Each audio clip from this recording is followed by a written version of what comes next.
blood on my blood is thinned out. Come right. Oh man, it's cold right now. And you lived in Toronto, didn't you? Yeah. Alex, we just talked to Ronald, and he says he's feeling great and everything. Can you kind of just update us where he's at? Because he told us he was cutting. There's some things that I don't think he quite understood. Can you kind of give us? Yeah, no, he's doing great. I mean, you guys are going to see him. We don't plan on him appearing in any games during this grapefruit league season, but you'll see him shagging. You'll see him probably DHing on backfields and things like that. And I think once we get to the end of camp, we'll have a better idea on a time frame. But the big thing for us is just making sure when he's back, he's full go. And he's back to the elite player he's always been. You said he's running at about 90-95%. When will we start doing like cutting and that kind of thing?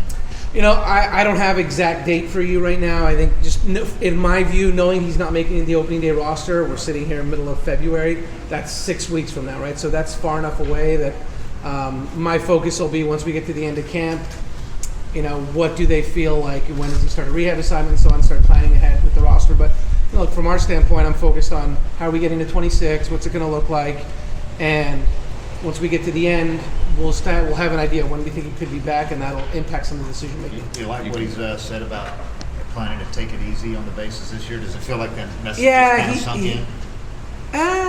in? Knowing Ronald, he's saying that now, but he's so competitive, and once he gets out on the field, and even the last time he came back, he ran really well.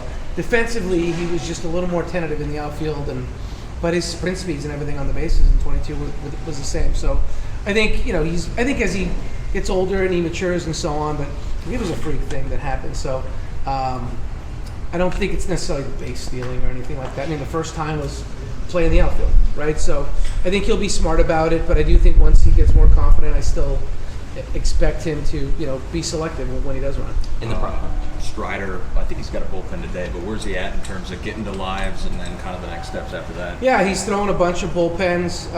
Again, we're not putting any timelines on it. Again, we think there's a good chance he'll pitch in a spring training game before we leave, but we're not locked into that. But he's doing well. He's throwing bullpens.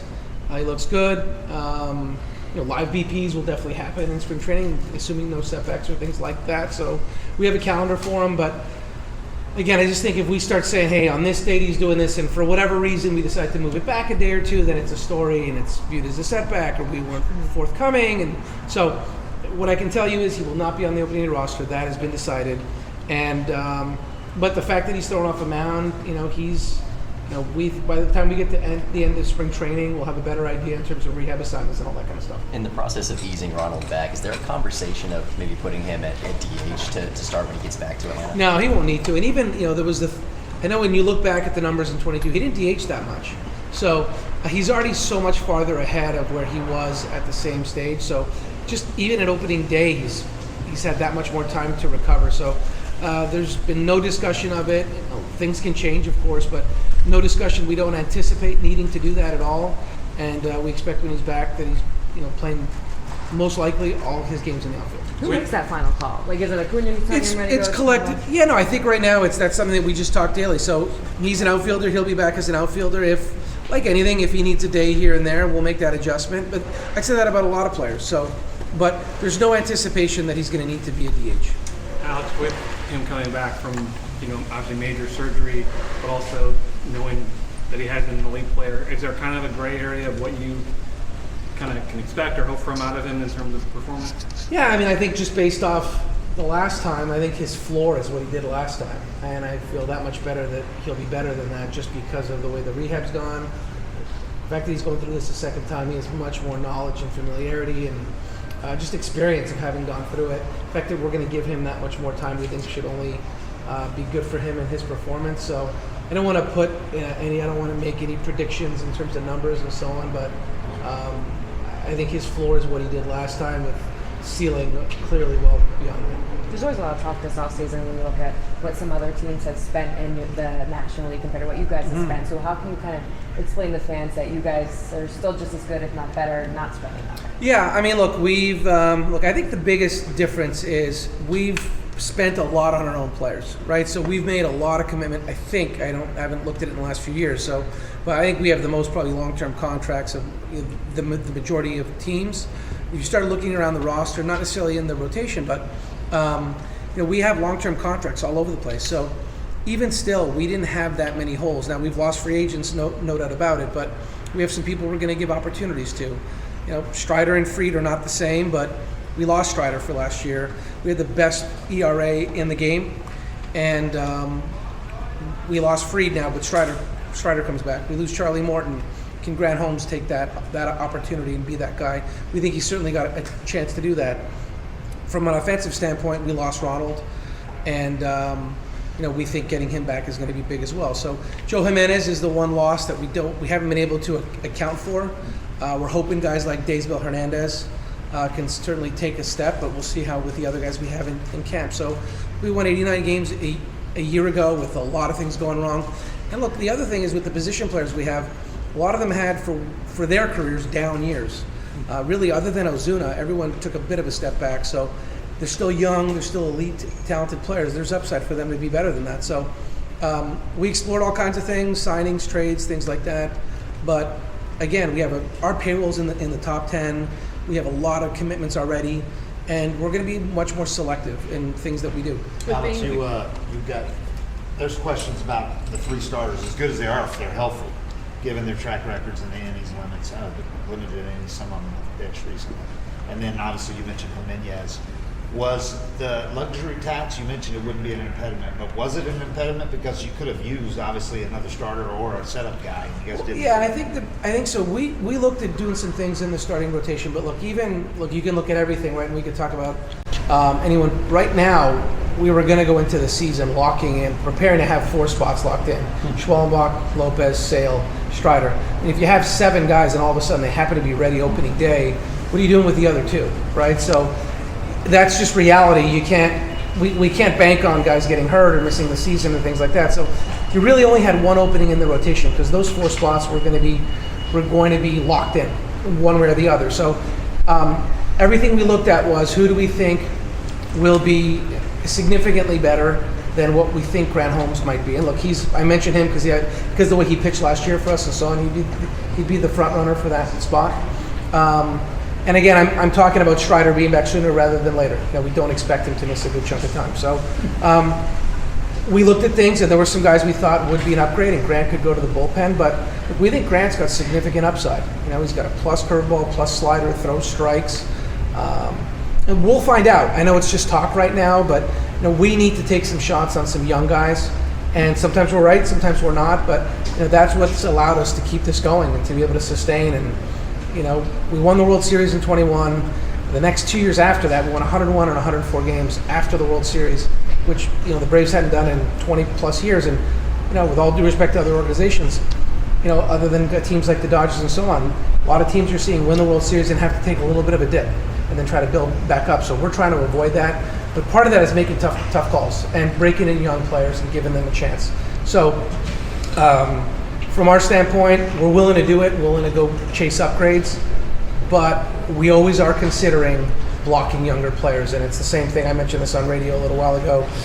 We pursued Donaldson, but we knew that meant having to shift Riley to the outfield. And at a certain number, at a certain point, we're going to go with Riley and repurpose those dollars in other places. So same thing. We like the upside, and we're going to give our young players a lot of opportunity. I know you said a payroll would increase opening day to opening day. I guess is that teams can always add until opening day or after opening day. Is that something you guys have stayed engaged on? In terms of what is out there?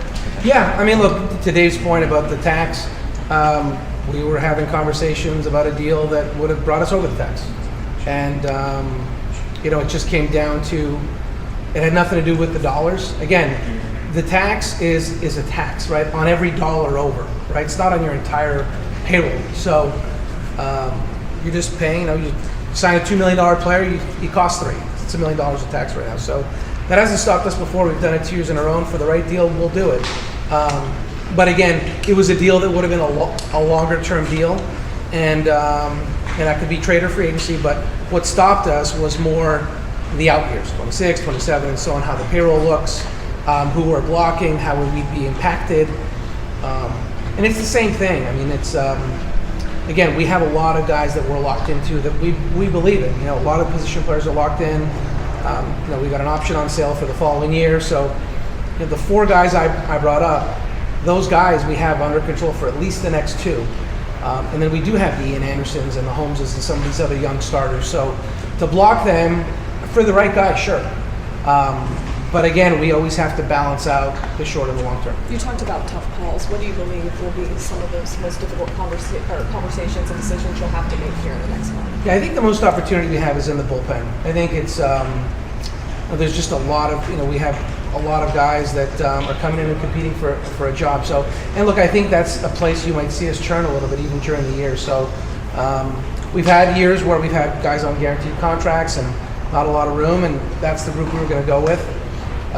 The group that we start with, there's a chance that you see that evolve over time and over the course of the season. So that's probably the one place I'd say there's the most opportunity for the guys in camp. You mentioned a guy like Ian Anderson. How confident are you that he can get back to that form that he was? I know he's dealt with some injuries the past few years. Yeah, and he really, again, you look back at 22, you know, when you look back now in hindsight, he get hurt, and you know, we won 101 games that year with him making 20+ starts, and we had a very good team. So I think that's his floor, right? I mean, the other 2 years he was very good, and again, his velocity was down that year and so on, and I think he's capable of a lot more. He's still a young man. He's had a normal off season and so on. So again, back then he was coming into camp as the 2 starter, the 3 starter before.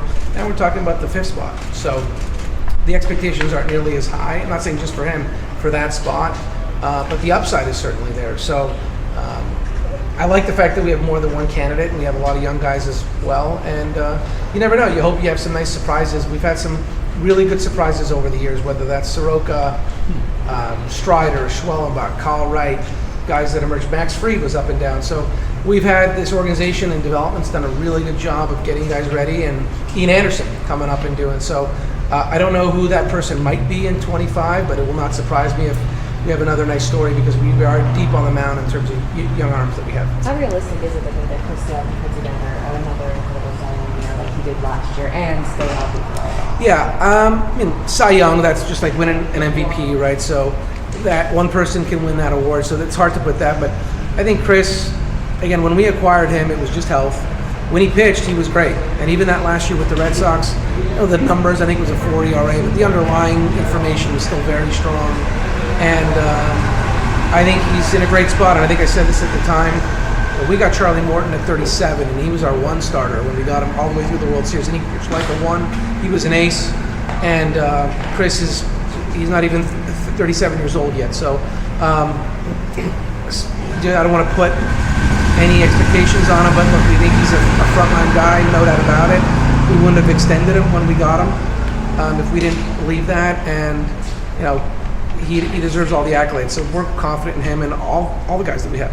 We've asked you about Daysbell and some of the other internal guys. What about Perdomo or Pilar? What intrigues you about a couple of those other guys there? Yeah, I mean, I think Perdomo he's a left-handed starter. He's a left-handed reliever that just really performed well for the Pirates before he got hurt. The strikeout rate was through the roof, and he has upside. And you're talking about him potentially being the 3rd left-hander out of the pen, and you already have guys like Aaron Bummer, Dylan Lee. So with the upside that he has, he's out of options. Is coming back from Tommy John now, but he'll have to compete to make the team. You know, Pilar is just someone that really performed well in the minors, went to the Dominican in the winter. The numbers were off the charts. The walk rate was exceptionally low. And again, Rule 5 pick, he's going to have to earn his spot. So there is a lot of opportunity, and we'll go with the best 8. One notable absence from this campus here is Travis d'Arnaud. Could you kind of walk us through the calculus of deciding not to pick up that option here? Yeah, I mean, there wasn't much to it. It was just we were freeing up as much payroll as we could at the beginning of the offseason, and that was, if you look at all the series of transactions, Soler gets traded, we restructure Aaron Bummer, Ronaldo Lopez. We're normally not in the business of exercising club options early. We never have. So that's normally not something we would do. We normally wait for the within 5 days after the World Series. We did it a year early on both guys to give ourselves a little more room in 2025. So came down to the same thing.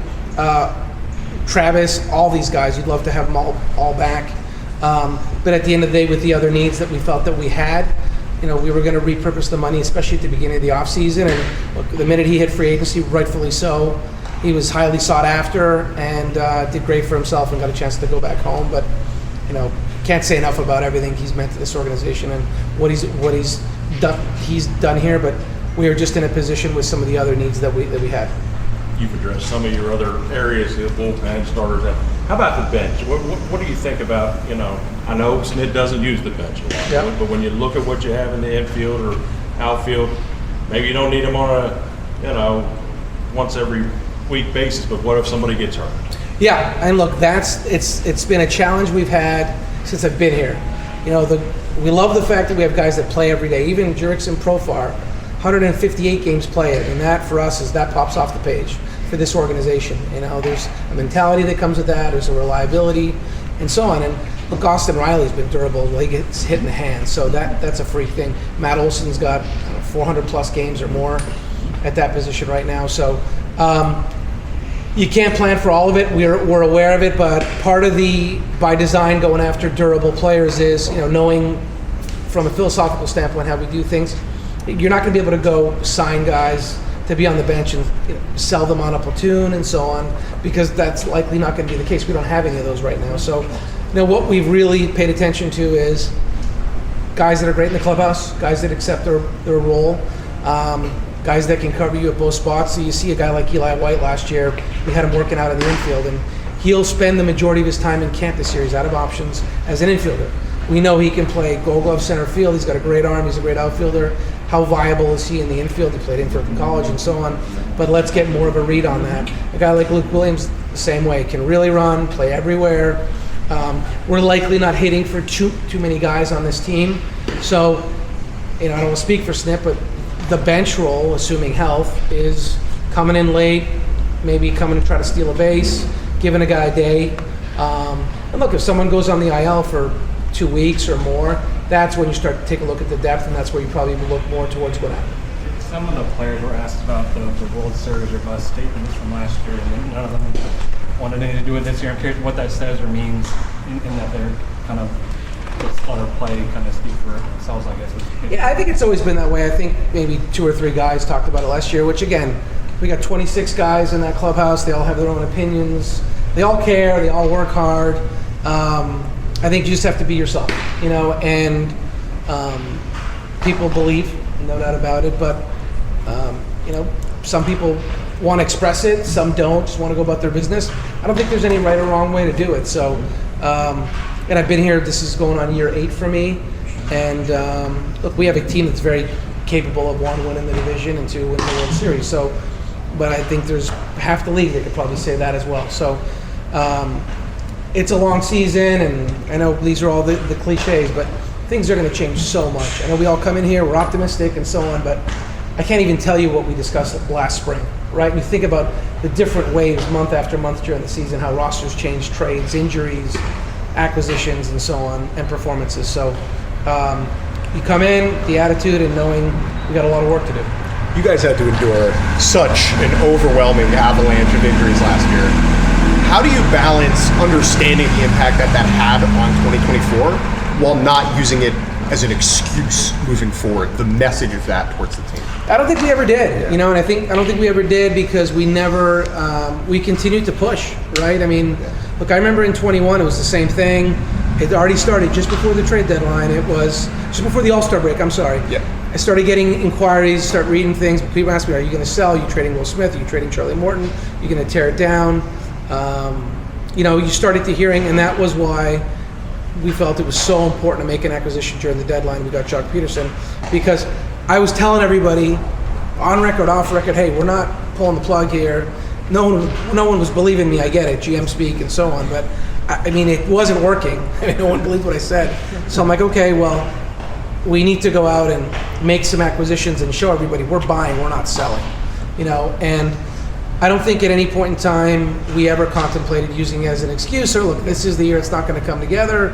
We went out and did some things at the trade deadline. We added salary, and we were going to push, and guys are getting released, and we're adding them, and we never stopped trying to acquire players, trying to make guys better. I mean, we're acquiring Kevin Biggio in the middle of September.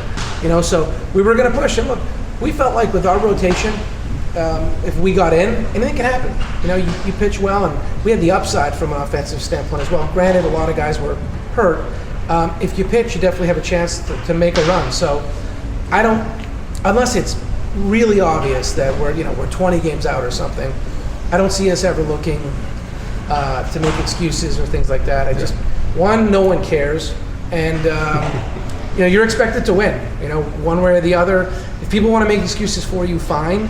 But I don't think it flies. I've never believed in that. Alex, does the multiple trades you guys have done with the Angels, is that a reflection of your friendship with Perry? Because you could almost look at it and say they're not likely to trade with each other because they know each other too well. Yeah, I'm trying to think of the trades. Nothing big. Yeah, look, Iglesias, that was at the deadline. That was moving a contract. Soler was moving a contract. Guys that are DFA and things like that. A lot of times DFA players are getting moved for cash considerations, right? So in that respect, all things being equal, you'd probably rather move a guy out of the league to the AL or the NL, right? So, but look, I've made deals with a lot of GMs. I made a bunch of deals with Oakland when I was in Toronto. Had some transaction with the Giants. So I think you have relationships across the league, no matter what. Dana, I know well with the Astros, talked to him about all kinds of things. So, trades and things like that. It doesn't mean you're going to get things done. So we haven't made necessarily big, significant deals. They were, when you look back at them, DFA player or moving a contract, those are pretty clean, straight deals, and it's more of a binary thing, are you doing it or not? Do you give him any crap about having half your coaching staff over there now? Look, that's the one, those aren't trades. And, I remember my kids telling me when Wash and Eli went over there, and they said, why, Dad, why are you letting them, go there? Why are you giving permission? They're under contract. And, it's the right thing to do, obviously. But, the analogy I used with them was I said, look, when I was in LA, I was under contract, I think, for 2 more years with them. And so, look, when I was with the Dodgers, when the Braves called for permission, they could have said no. And they allowed me to pursue this opportunity. So we have a policy, we give permission on all of our employees. We don't, there's only 30 of these teams, and there's only so many opportunities, and I don't think it's the right thing to do to stop anyone if they can do better for themselves. Other than Acuna, Strider, like the guys we know, any health stuff to No, surprises? I'm sure that'll change daily, but right now, top of my head, no one's coming to mind. So as camp goes along, guys will be banged up, but I think, the things that we'll announce are if we think someone's not going to be ready for opening day, if someone comes in and has a sore hamstring or something, but we don't think it's long term. You're not going to hear us announce that stuff, but right now, of the guys that are here, everyone projected to be ready for opening day. You feel good with the guys you brought in, the Casales, and you got Sandy Leon back, obviously. But then Eddie taking over some of those duties, that you can continue this kind of catching culture you guys have had for several years with Sal? Yeah, look, I think it started with, since I've been here at least, also with Kurt Suzuki and Tyler Flowers. Tyler Flowers is still part of the organization. He's still involved. He's around during the season. You don't see him necessarily around the cages, but he'll come in and he'll be in the clubhouse from time to time, and we'll come to spring from time to time. So he's still very involved. And look, I know he did a ton for Travis the first year, and I think Travis did a ton for Murph the same way. So I think we've got a lot of continuity and a lot of people that have done great things, and I feel really good about it. Anything else? Thanks, Alex. All right. Thank you. See you guys. Thank you. See you. Dana would